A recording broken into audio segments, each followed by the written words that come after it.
I think this is the cutest mould I've ever seen. Be interested to know what you think. Oh, it's from Into Resin. Thank you to Into Resin for sending me this gorgeous little mould. Now, it's a slightly satiny finished mould. And it looks like it's a cute little pot. And the top is a flower with a ladybird sitting on it. So I'm going to go in with some mica powder. Not sure whether I'll paint it onto the mould or just mix it in with the resin for the bottom. But for the top, I definitely will be painting it in. And the powder I'm using for the ladybird is this incredible red that Let's Resin have come out with. I'm just going to do it solid red because I can paint in spots and things afterwards. Now, this obviously lends me the problem that I would normally colour black behind this, but I don't want to be doing black behind the rest of it. So I'm going to try and put some black just in this little area here and cure it up. So I'm probably going to do that with some layers of UV curing resin, which may or may not work. We'll soon see.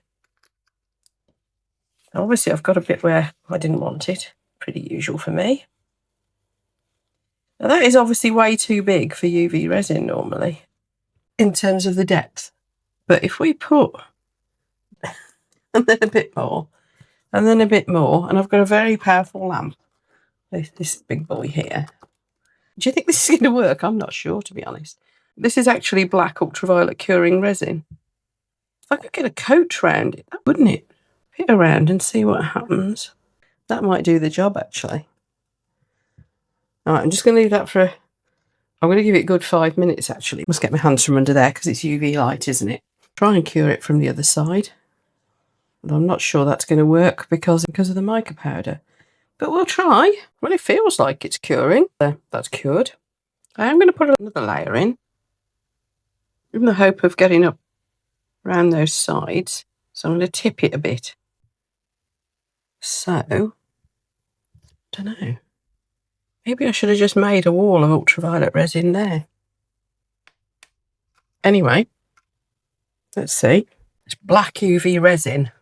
It's a total stroke of genius. I'm really hoping that they'll do, or somebody will do, a black polyurethane soon, because the ones that I can get but black polyurethane in the UK, and it's very good stuff, but it'd be lovely if one of our main resin suppliers that we use purely for crafts would make one too.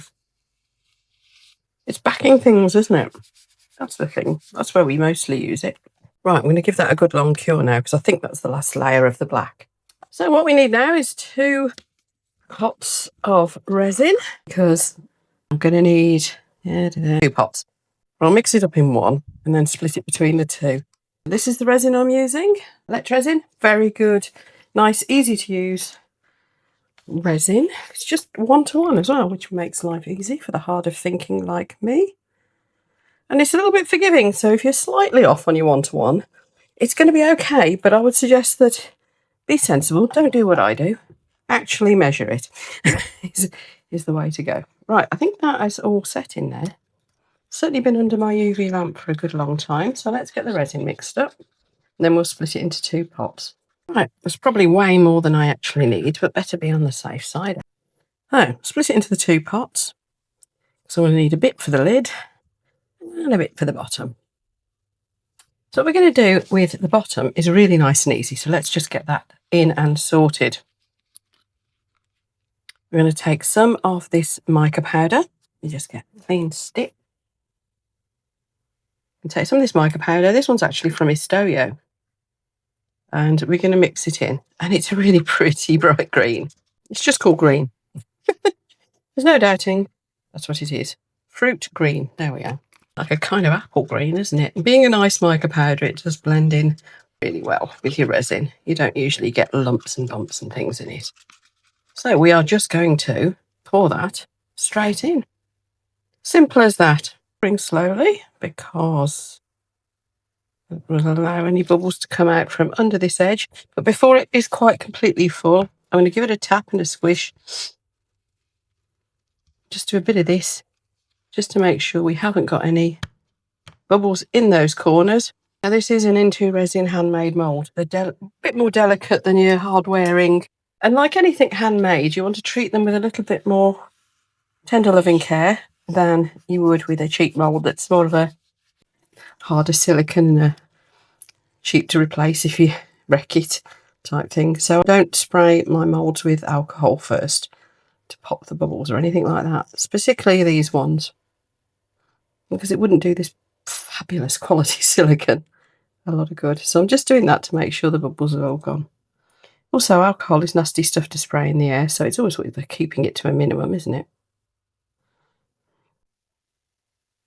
I'm just going to leave that to sit, and I have got an absolute load of green left that I'm not going to need for anything else in particular, so let's pour it into one of my little frog moulds. It's always the trouble the first time you use a mould, unless it actually says on it how much resin it uses, you're a bit stumped, aren't you?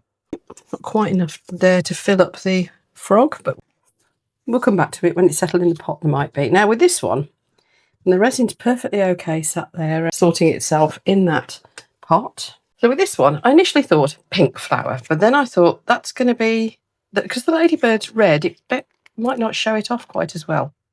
So I decided to go for a bright yellow centre. So we're using mica powder. Now this is a normal mica powder. It's not a chameleon one or anything like that. So it shouldn't be as vivid as the colours that you get with the chromes and the chameleon powders. But it should just give it a bit of colour. And I'm going to put a little bit of it out onto the little flower petals. Just a little bit, just to give it a tinge. And there is a little crystal in here. Or it's something. Looking at the pictures, I think it's a little crystal.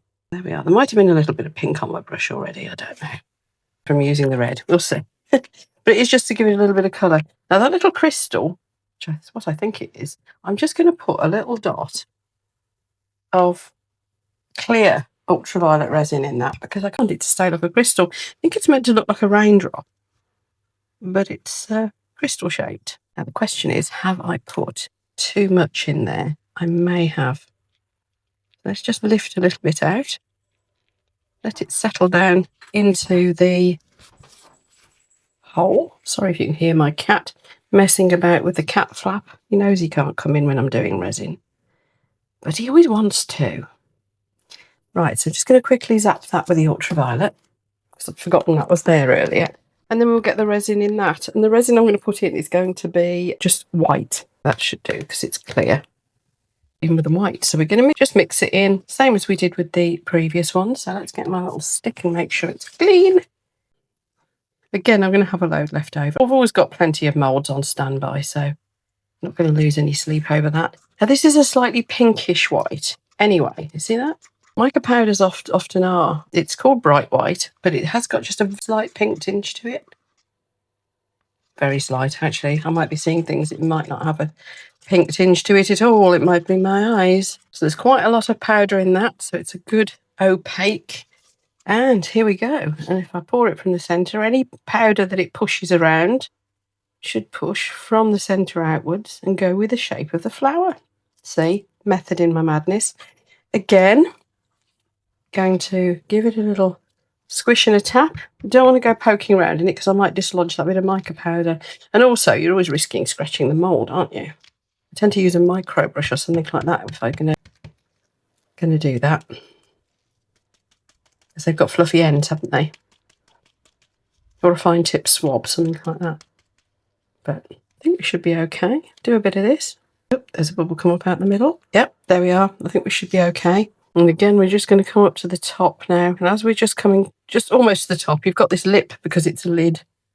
So you've got a lip there. So again, I'm just going to do a little bit of, before I completely fill it to the very brim, a little bit like that.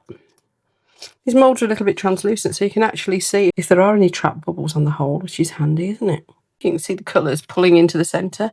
And if that shows on the other side like that, then obviously we'll have a nice effect from the way the resin pulls. Right, we're just going to leave that now, and I'll see you in a few hours to demould. Time to demould. I've already taken out the little frog. So it's a matte mould. It's got that lovely powers given lovely pearly sheen, and these were the couple of Into Resin moulds I've got kicking around that I tend You know, I tend to put some of my leftovers in. So I end up with all these beautiful little makes as gifts for people. Extras, I suppose you'd call them. Right, let's get the pot out. Again, we've got that lovely sheen. Isn't that nice? Pearl, it is like a proper pearl effect, isn't it? So yes, it's like a satin finish mould as opposed to a matte or a shiny, that base is. Now, let's have a look at that lid. Oh, what I say, that's lovely. Now, we need to get some black detailing in on that little ladybird, don't we? So, the crystals come out nice as well. Look at that. There. Does it fit? Oh, it fits. Look at that. That's too cute for words. Right, I'm going to get some detailing in on that ladybird. That's the next little job. So, demolded. Lovely satin finish on this. Isn't that beautiful? The lid fits perfectly. That has to be the cutest pot mould I've ever seen. And it's just big enough to keep little bits in, maybe your earrings or whatever. So I'm just using an alcohol marker to colour in the details. And then once this is dry, I think I probably will just top coat the ladybird, because I just think I can make those colours pop that little bit more. I think my black alcohol marker has died. I need some new ones, so let's go for a Sharpie pen. I think it might dry matte as it's a Sharpie. It looks like I messed up a little bit with the mould there too. Let that dry for a minute and I'll be back to just do a little top coat just on that particular bit. Right, so to do that, because I can't find my bottle of top coat nail varnish.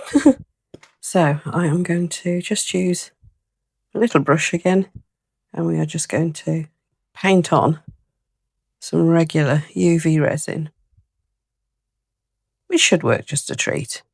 Oops. Let's see how it makes that colour pop. Right, I'm going to get the UV light on that. There we are. Isn't that absolutely adorable? I honestly think that's the cutest mould I've ever seen. What do you think?